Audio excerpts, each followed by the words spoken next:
எதை பற்றி இன்னைக்கு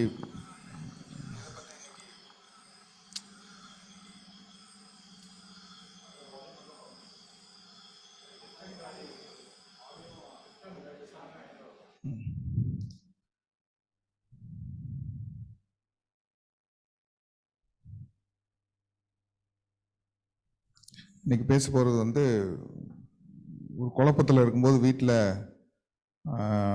அவங்க வந்து கொரட்டையை பற்றி பேசுங்க அப்படின்னாங்க. ரொம்ப கஷ்டப்படுறாங்க போல இருக்கு நாங்கள் கொரட்டை வர்றதை பார்த்து வீட்டில். ஸோ அதனால் இன்னைக்கு சரி கொரட்டையை பற்றி பேசிடுவோம். ஏன்னா உலகத்தில் ஒரு ஃப்ரெண்ட்ஸ் மத்தியிலையோ கணவன் மனைவி மத்தியிலையோ வருகிற ஒரு பல பிரச்சனைகள்ல ஒரு பிரச்சனை இந்த கொரட்டை பிரச்சனை. இப்போ நாங்கள் ஃப்ரெண்ட்ஸ் மத்தியில் என்ன எப்படின்னா, நாங்கள்லாம் ஒரு எங்கள் ஸ்டாஃப், எங்கள் டீச்சிங் ஸ்டாஃப் எல்லாம் நாங்கள் டூர் போனோம் அப்படின்னா, செட்ரிக்கு தெரியும், எங்கள் காலேஜில் டூர் போகிறோம்னா எந்த ரூமில் யார் படுக்கிறது, 2 ரூம் புக் பண்ணுவோம்னா எந்த ரூமில் யார் படுக்கிறதுன்னு ஒரு பெரிய சண்டை வரும். ஏன்னா ஒரு குரூப்பு பயங்கரமாக கொரட்டை விடும், அடுத்தவனை டிஸ்டர்ப் பண்ணுற அளவுக்கு. அவன் கூட நான் படுக்க மாட்டேன், எனக்கு தூக்கம் வராது அப்படி இப்படின்னு சொல்லி யாரு கூட படுக்கிற ஒரு பிரச்சனை வரும் பார்த்துங்க.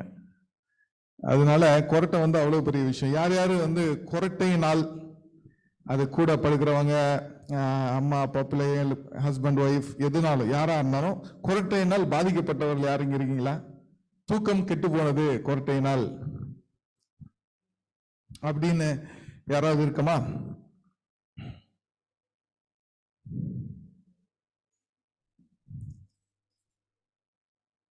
இதுல ஃபுல் ஸ்கிரீன் எப்படி கொண்டு வரதுன்னு தெரியலையா? Player? Okay.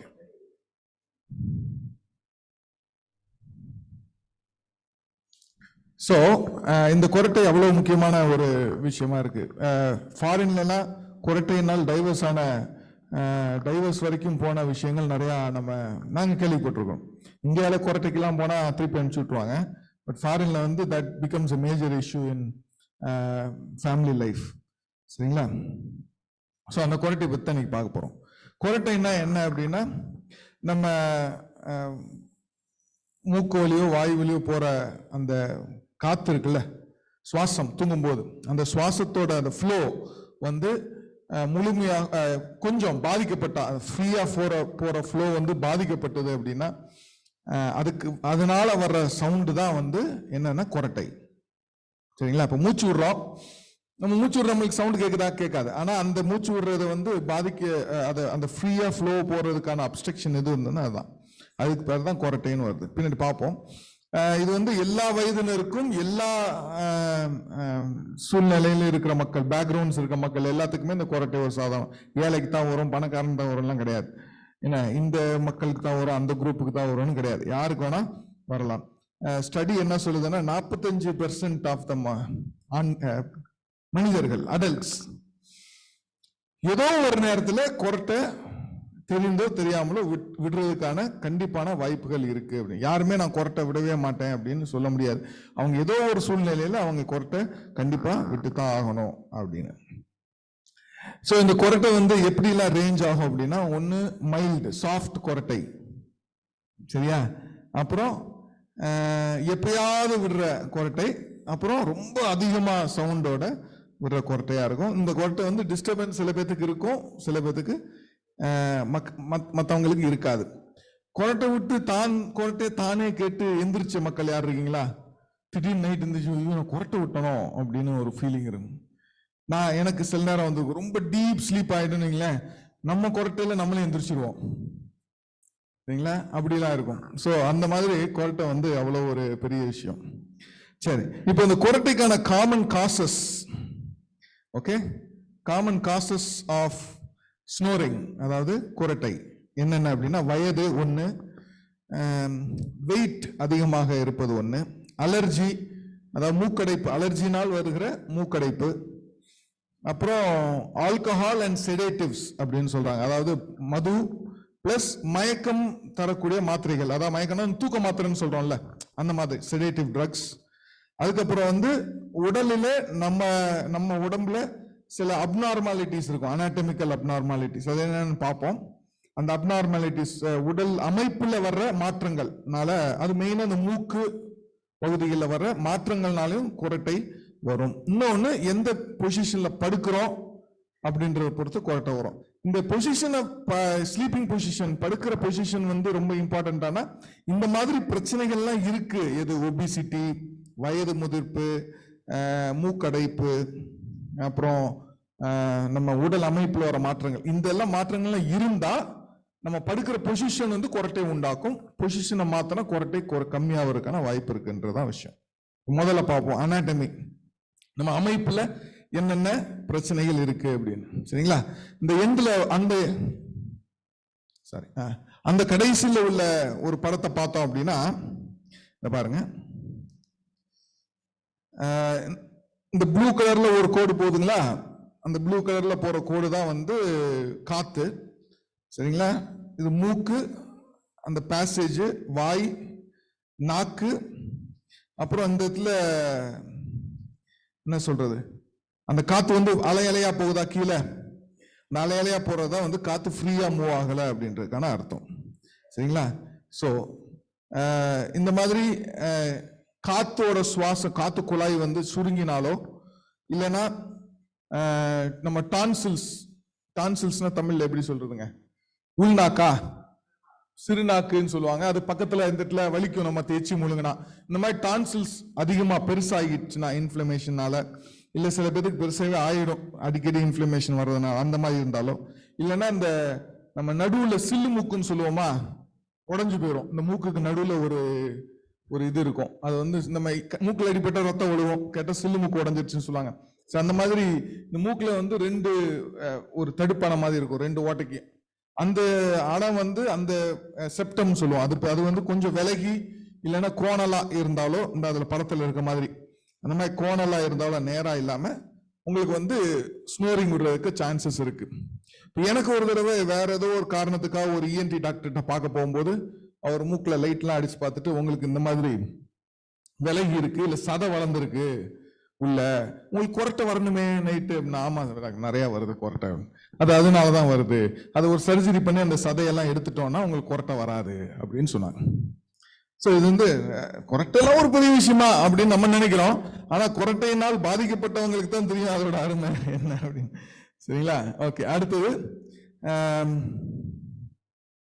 Sleeping position.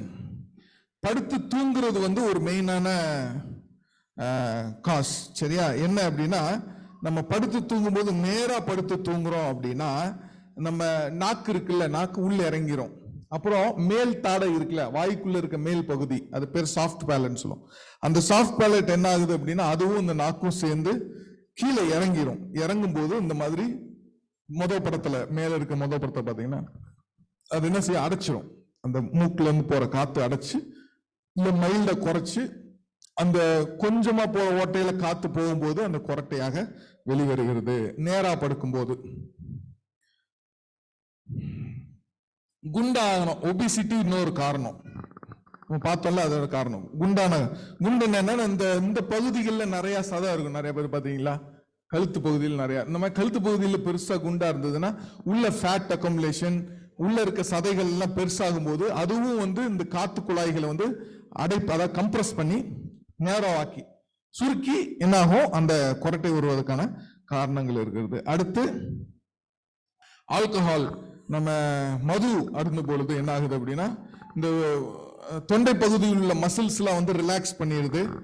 So அதனால என்ன ஆகுது, திருப்பி அந்த ரிலாக்ஸ் ஆகுறதுனால அது போய் அந்த சுவாச குழாய்களை அடைத்து இல்லைன்னா சுருக்கி கொரட்டையாக வெளிவருகிறது. இன்னொரு காரணம் என்ன சொல்றாங்க அப்படின்னா, மது அருந்துவதனால என்ன ஆகுது, வாயும் தொண்டையும் என்ன ஆகுது, ட்ரை ஆயிடுது, காஞ்சி போயிருது. நைட்ல காஞ்சி போகும்போது என்ன ஆகுது, இந்த கொரட்டை சவுண்டு வருது அப்படின்னு சொல்றாங்க. இது வந்து ஆல்கஹால் அண்ட் செடேட்டிவ், தூக்க மாத்திரைகள் அதிகமா போடுவதற்கும் இதே காரணமா தான் இருக்கும். அடுத்து நேசல் கன்ஜெஷன், மூக்கு அடைப்பு, நம்ம அலர்ஜினால சளினால, சரிங்களா, இந்த மாதிரி மூக்கு அடைப்பு வந்தா அதனாலையும் என்ன ஆகும், இந்த காத்து ஃப்ரீயா போகாதனால குரட்டைகள் வரும் அப்படின்னு பாக்குறோம். சைனஸ் இருந்தாலும், சைனஸ் நிறைய பேத்துக்கு சைனஸ் ப்ராப்ளம் இருக்குன்னு சொல்லுவாங்க. இந்த இங்கெல்லாம் வலிக்கும், மூக்கு அடிக்கடி சளி பிடிச்சிரும், அந்த மாதிரி விஷயம். அவங்களுக்குலாம் வந்து சைனஸ் என்லார்ஜ்மெண்ட் கிளாண்ட் என்லார்ஜ் ஆனாலும் உங்களுக்கு வந்து அந்த மாதிரி குரட்டைகள் வரும் அப்படின்னு பாக்குறோம். அப்புறம் வயது முதிர்ந்தவர்களுக்கும் அதிகமாக குரட்டை வரும் அப்படின்னு பார்க்குறோம். தட் இஸ் மசில்ஸ் எல்லாம் லூஸ் ஆயிடும், அதோட தன்மை அந்த இறுக்கம் தன்மை குறைந்து போறதுனால வருது அப்படின்னு பார்க்கணும். சரி, இப்போ இந்த குரட்டை வர்றதுனால வர ஹெல்த் கான்சிக்வன்சஸ், உடல் பாதிப்பு என்னென்ன, அந்த குரட்டையினால என்னென்ன பாதிப்புகள் வரும்? அடுத்தவங்களுக்கு தூக்கம் போகும். மெயின் என்ன, அவங்களுக்கு என்ன ஆகுது, நம்மளுக்கு தூக்கம் போகுதோ இல்லையோ அடுத்தவங்களுக்கு தூக்கம் போய் அவங்க என்ன ஆகும், ஸ்லீப் டிப்ரிவேஷன் சொல்லுவாங்க, புவர் ஸ்லீப் குவாலிட்டி. அவங்க ஒழுங்கா நைட் தூங்காதனால அடுத்த நாள் காலையில வேலைக்கு சுறுசுறுப்பா போக முடியாம அது நாளடைவில் அவங்களுக்கு மனநீதியாக பாதிப்புகள் ஏற்படுத்தி அவங்கள ரொம்ப டிப்ரெஷன் ஸ்டேட்டுக்கு கொண்டு போயிடும் அப்படின்ற ஒரு விஷயம். சரிங்களா? இதை பத்தி ஒரு அவேர்னஸ் கிரியேட் பண்ணுவதற்கு ரீசெண்டா ஒரு படம் கூட வந்திருக்குன்னு சொன்னாங்க. இந்த மாதிரி தூக்கத்தினால அடுத்தவங்க பாதிக்கப்பட்டு அவங்க எந்த நிலைமைக்கு போறாங்கன்ற மாதிரி ஒரு சமூக அக்கறை கொண்ட ஒரு திரைப்படமாக கூட வெளி வந்திருக்குது. ஸோ அந்த மாதிரி தூக்கம் நம்மளை பாதிக்குதோ இல்லையோ அடுத்தவங்களையும் மெயினாக பாதிக்கும் அப்படின்ற ஒரு விஷயம். ரெண்டாவது இது தங்களை தாங்களே அந்த பாதிப்பை ஏற்படுத்தும், அப்ஸ்ட்ரக்டிவ் ஸ்லீப் ஆப்னியான்னு சொல்றது. இந்த மாதிரி அடிக்கடி குரட்டை வந்துகிட்டே இருக்கு, நம்ம அதை சரி பண்ணவே இல்லை, குறைக்கவும் இல்லை அப்படின்னா, இந்த மாதிரி குரட்டைகள் வரும்போது என்ன ஆகும் அப்படின்னா, நம்ம பிரீதிங்க சடனா சில நேரம் நிப்பாட்டிடுமா, அதுக்கு பேர் ஆப்னியான்னு சொல்லுவாங்க. என்னன்னா நம்ம மூச்சு விடுறதை தற்செயலாக அது நிறுத்தி விடும். அந்த அடைப்பு போய் அதிகமாச்சுன்னா டோட்டலா மூச்சு உள்ள விடாம அடைப்போம். அப்புறம் திருப்பி நம்ம கொஞ்சம் அப்படி விலகி படுக்கும்போது திரும்பி படுக்கும்போது அது திருப்பி மூச்சு விட ஆரம்பிச்சோம். இந்த மாதிரி மூச்சு நிறுத்தப்படும் பொழுது அது நம்மளுக்கு என்ன ஆகுதுன்னா ஹார்ட் டிசீஸ், அதாவது மாரடைப்போ இல்ல பக்கவாதம், இந்த மாதிரி விஷயங்கள் வர்றதுக்கான வாய்ப்புகளும் இருக்கு அப்படின்னு சொல்றாங்க. அதுக்கப்புறம் மனிதர்களுக்கான அந்த உறவிலே ஒரு விரிசலை இந்த குரட்டை ஏற்படுத்தும் அப்படின்னு சொல்றாங்க. அடுத்ததாக இந்த குரட்டை அதிகமாகும் போது, அதாவது இந்த அடைப்புகள் அதிகமாகும் போது மெமரி லாஸ், ஞாபக சக்தி குறைகிறது, கான்சென்ட்ரேஷன், கூர்ந்து உற்று நோக்கும் நம்ம பார்வை இருக்குல்ல, கான்சென்ட்ரேஷன் அது குறைக்கிறது, டிசிஷன் மேக்கிங், முடிவு எடுக்கிற தன்மையும் இது குறைக்கும் அப்படின்னு சொல்றாங்க. சரி, இது எப்படி சரி பண்ணலாம் அப்படின்னா, முதல்ல நம்ம சொன்ன காரணங்கள், இந்த ஒபிசிட்டின்னு சொன்னோமா, குண்டு பருமன் குரட்டைக்கு ஒரு காரணம் அப்படின்னு சொல்றோம்.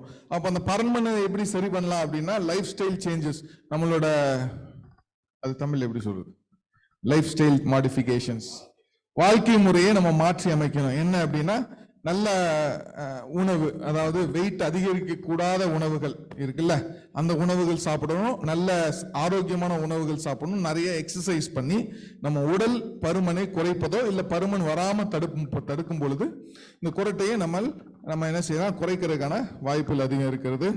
அடுத்ததாக நம்ம ஆல்கஹால் அண்ட் செடேட்டிவ்ஸ், மதுவோ இல்ல தூக்க மாத்திரைகள் மாதிரி சில மாத்திரைகளை எடுக்கிறத நம்ம குறைத்து கொள்ள வேண்டும். அப்படி இன்னொன்று அடுத்த விஷயம், நம்ம சைடா படுக்கிறப்போ நம்ம குரட்டையை நம்ம தவிர்த்து விடலாம். நேரா படுக்கிறத விட சைடா படுக்கும்போது குரட்டையை தவிர்த்து விடலாம் அப்படின்னு பாக்குறோம்.